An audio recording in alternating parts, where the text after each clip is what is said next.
మామూలుగానే శ్వాసతో పాట ముడిపడి ఉంటుంది. అదే కష్టం. అప్పుడప్పుడు మనకి దమ్ము తీసుకోవడానికి కాస్త బ్రేక్ ఉంటుంది. తమరి ఈలపాటలో ప్రత్యేకత ఏంటంటే శ్వాస మీద మీరు కమాండ్తో, అంటే శ్వాస తీసుకుంటూ ఈలపాట ఎలా పాడాలని, అది మీకు ప్రత్యేకం అని చెప్పి వినికిడి. గురుగారు, మీ ప్రయాణం గురించి చెప్పండి. ఎలా మొదలుపెట్టారు మీ ఈలపాటని? చాలా చాలా సుదీర్ఘ ప్రయాణం. మనందరికి కూడా తెలుసు, ఈలపాట పాడుతుంటే ఏమిట్రా పొద్దుగోకులా ఈలపాటలు, చదువు సంజయ్ లేకుండానే. నిజంగానే చదువు సంజయ్ అంతంత మాత్రమే ఉంది. ఈలపాట మాత్రం జీవన శైలిలో ఒక భాగంలాగా అయిపోయింది నాకు చిన్నప్పటి నుంచి. ఇంకా చెప్పాలంటే నాకు 12వ సంవత్సరం టైంలో మాది బాపట్ల, గుంటూరు జిల్లా. మా నాన్నగారు అడ్వకేట్. అక్కడ ఆంజనేయ స్వామి ఉత్సవాలు మా ఇంటికి 3-4 ఇళ్ళకి దగ్గరలోనే హనుమాన్ టెంపుల్ ఉంది. ఆ టెంపుల్లో ఆంజనేయ జయంతి ఉత్సవాలు చేస్తుండేవారు. ఆ రోజు ములుకుట్ల సదాశివ శాస్త్రి గారు అని చెప్పి గొప్ప హరికథ విద్వాంసులు. వారి హరికథ ఉందంటే ఒక గంట ముందరే అంతా ప్రాంగణం అంతా నిండిపోతుంది. నిర్వాహకులకి వాళ్ళకి ఇన్ఫర్మేషన్ వచ్చింది, వారు రావడానికి ఒక 2 గంటలు పడుతుంది. ట్రైన్స్ ఆ రోజుల్లో ట్రైన్లో రావాలి, లేట్ ఉంది, ఏం చేద్దాం మొత్తం అంతా నిండిపోయింది గుడి. అంటే ప్లేటర్ గారు అబ్బాయి ఈలపాటలు పాడతాడు కదా, వాడేం జులాయిగా పాడు, భక్తి సంగీతం పాడుతూ ఉంటాడు, వాడిని పిలుద్దాం మనందరం కూడా. అవునరా పిలుద్దాం అని చెప్పి అందరు మా ఇంటికి వచ్చారు. వచ్చి ఇట్లా గుళ్ళో కొంచెం మన అబ్బాయి చేత పాటలు పాడిస్తాం అని మా అమ్మ వాకిట్లో నుంచుంది. మా అమ్మ పిలిచి నన్ను గుళ్ళో 4 పాటలు పాడిరా పోంది. అది ఫస్ట్ అమ్మ పంపించింది ఆ గుడికి. అట్లా గుడిలో ఫస్ట్ నాకు అసలు ఏమి తెలీదు. భక్తిరంజన్లో వచ్చే పాటలు రేడియోలో, ఆ రోజుల్లో అంతా రేడియోను గ్రామ్ఫోన్ రికార్డ్సే ఆధారం, ఇప్పట్లాగా టీవీలు లేవు. ఆ రేడియోలో వచ్చేవి మా ఇంట్లో అందరికీ శాస్త్రీయ సంగీతం అంటే ఇష్టమే. ఆ రోజుల్లో వచ్చే భానుమతి గారి పాటలు, సుశీల గారి అష్టపదులు, ఇవన్నీ భక్తి సంగీతం అంతా రేడియోలో వచ్చే భక్తి సంగీతం, పొద్దున్నే వచ్చేటువంటి సంగీతం అందరూ వినేవాళ్ళు. అప్పుడు బాలమురళి గారు లాంటి వాళ్ళు, తర్వాత పెమరా సూర్యారావు గారు, దక్షిణమూర్తి గారు, వీళ్ళు పాడే, బీబీ కనకదుర్గ గారు, వాళ్ళు పాడేవన్నీ భక్తి సంగీతం బాగా వస్తుండేవి. దాంట్లో గురువు గారిది ఒకసారి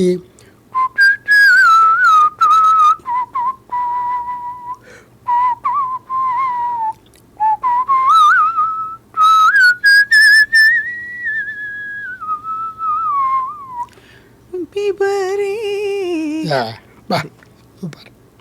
సో అది చక్రవాక రాగం, ఆనంద భైరవ్ అంటారు. అది గురువు గారు పాడింది వస్తుంది.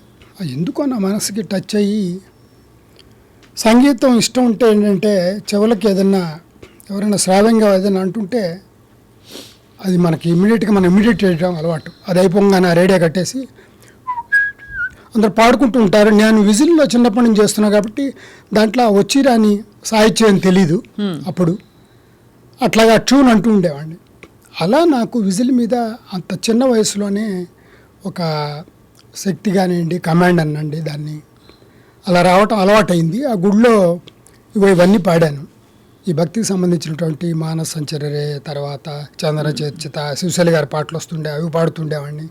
సాహిత్యపరంగా ఏమీ తెలియదు, ట్యూన్ మాత్రం బాగా, అది వినే వాళ్ళకి ఇది చందన చర్చిత, ఇది బెబరే రామరసం, ఇది మానస సంచరి, అట్లా గుర్తుపడతారు. ఆ మాత్రం జ్ఞానమే ఉంది అప్పట్లో. అలా గుళ్ళో పాడేప్పటికీ ఈయన ములుకుట్ల వారు వచ్చారట, మనకు తెలీదు. ఆయన ఆ అబ్బాయిని డిస్టర్బ్ చేయవాకండి, చాలా బాగుంది ఇది, నేను వింటాను కాసేపు అని చెప్పి ఆయన ఒక స్తంభానికి ఆనుకొని ఇట్లా వింటున్నట్ట. ఇంకేం పాడతాడు, ఎంతసేపు పాడతాడో చూద్దాం అన్నట్టుగా.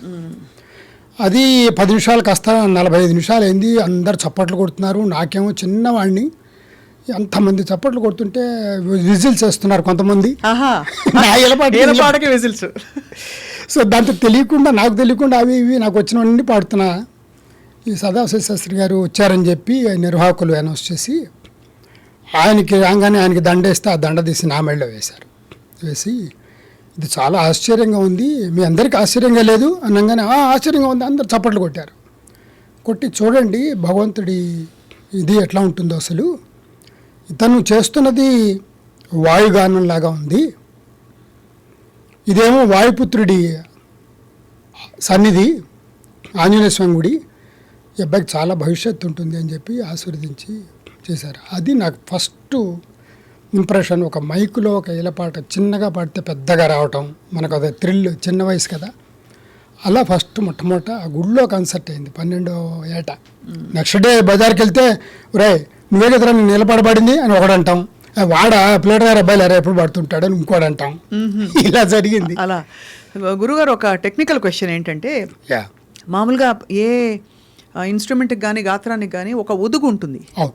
ఈలపాటలో మరి ఒదుగు ఉదాహరణకి అన్నాం అనుకోండి, గమకం.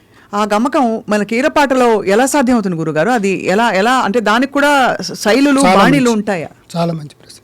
ఎందుకంటే అందరికి తెలియాలి. ఏదో చాలా ఈజీ ఈలపాటే ఉంది అని పాడేస్తారు అని ఫూఫ్ అంటామే కదా అనుకుంటారు. కానీ వోకల్కి విద్వాంసులు ఎలా అయితే ఇప్పుడు మీరు పాడారో అది ఎలా వస్తుందో అలాగే మాకు కూడా ఇప్పుడు ఎవరైనా నేర్చుకుందామని వస్తుంటారు కదా, వాళ్ళకి చెప్తుంటాను సరళి స్వరాలు అలంకారాలు బాగా డ్రిల్ చేయాలి. తర్వాత మనం వామప్ రాగాలు అంటాం, వర్ణాలు వాటినే. ఆ వర్ణాల మీద ఒక 5 వర్ణాలన్నా బేసిక్గా వస్తే దాన్ని మనం ఎలాగైనా సరే మోల్డ్ చేసుకోవచ్చు. మనకి ఫ్లూట్ కానివ్వండి, విజిల్ కానివ్వండి. నా విషయంలో అలాగే జరిగింది. అంటే ఫర్ ఎగ్జాంపుల్ మీకు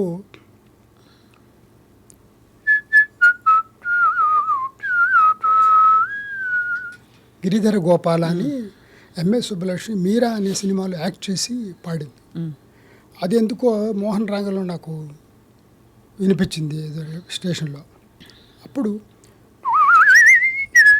బాల గిరిధర గోపాల గిరిధర గోపాల అని సస్టైన్ చేస్తుంది ఆవిడ. ఇది ఎలాగా అనుకున్నా. ఫస్ట్ అంతవరకు వచ్చింది.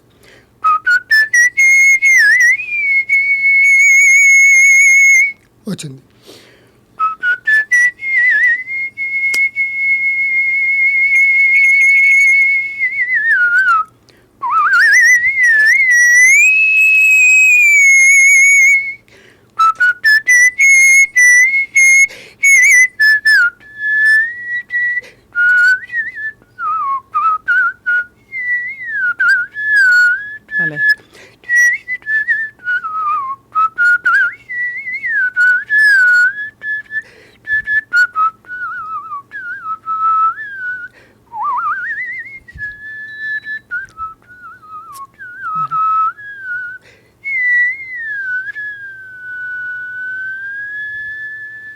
ఆహా. ఆ ల్యాండింగ్స్ వోకల్ వాళ్ళు ఎలా తీసుకొస్తారు మెయిన్ చెప్పాలంటే మీరు అడిగిన దానికి సమాధానం నా దగ్గర. ఎందుకంటే నాకు అసలు ఏమీ రాదంటే నేను ఏదో టీవీ షో కదా అని చెప్పి ఎగ్జాజరేషన్గా చెప్పటం కాదు. సపోజ్ మీరు ఇప్పుడు ఏదైనా ఒక పాట పాడి దీన్ని స్వరం చెప్పగలరా గురుగారు అంటే నో, నాకు తెలియదు. నిజమా? దాని సాపాసాలు ఏం తెలియవు. మరి ఎలా పాడుతున్నారంటే సాధన, ఏకాగ్రత. పెద్దవాళ్ళు ఎంతమంది ఒక కీర్తన్ని పాడారో వాళ్ళందరూ వినటం, ముందర ఎక్సర్సైజ్ చేయటం, తర్వాత రాసుకోవటం, దాని భావం తెలుసుకోవటం, ఆ భావాన్ని విజిల్లో పలికించాలి. ఇప్పుడు ఫర్ ఎగ్జాంపుల్ కరుణరసం ఉంటుంది, ఆర్ద్రత ఉంటుంది. కలగంటి దాంట్లో అని పాడితే అదే గుర్తుపట్టచ్చు పాట. అవును. కానీ ఇది రాదు, ఎమోషన్ రాదు.